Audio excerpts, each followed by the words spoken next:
కొంతమందికి సాయిబాబా దివ్య పూజ గురించి తెలుసు. నాకు రీసెంట్గానే తెలిసిన తర్వాత నేను స్టార్ట్ చేశాను పూజ సాయిబాబా మీద నమ్మకం పెట్టుకొని. అండ్ ఇది నాది లాస్ట్ వీక్ సాయిబాబా దివ్య పూజది. ఇంట్లో పూజ అయిపోయిన తర్వాత మాకు దగ్గరలో ఉన్న సాయిబాబా గుడికి వెళ్ళాము. లాస్ట్ వీక్ ఇట్లా టెంపుల్కి వెళ్తే మంచిదంట ప్రసాదం ఏమన్నా తీసుకుని మధ్యలో ఆగి లడ్డూలు తీసుకున్నాము. ఈవినింగ్ టైం హారతి ఉండేది కదా, 6 o'clockకి హాఫ్ అన్ అవర్ చేస్తారు.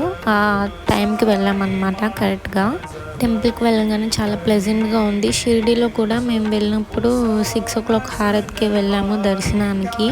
షిరిడీ వెళ్ళొచ్చిన తర్వాతే నాకు సాయిబాబా మీద కొంచెం నమ్మకం అనేది కలిగింది. అట్లాగే ఈ దివ్య పూజ గురించి తెలుసుకుని ఇది చేస్తాను అనుకున్నాను అనమాట. ఈ వీక్తో నాది కంప్లీట్ అయిపోయింది. హారతి అయిపోయిన తర్వాత దర్శనం చేసేసుకున్నాము. అండ్ తర్వాత వాళ్ళు పల్లకి రెడీ చేస్తున్నారు. పల్లకిలో సాయిబాబా విగ్రహం పెట్టి ప్రతి గురువారం ఊరమ్మటి తిప్పుతారంట. నేను ఇప్పుడే చూస్తున్నాను. అండ్ తర్వాత ప్రసాదం తీసేసుకుని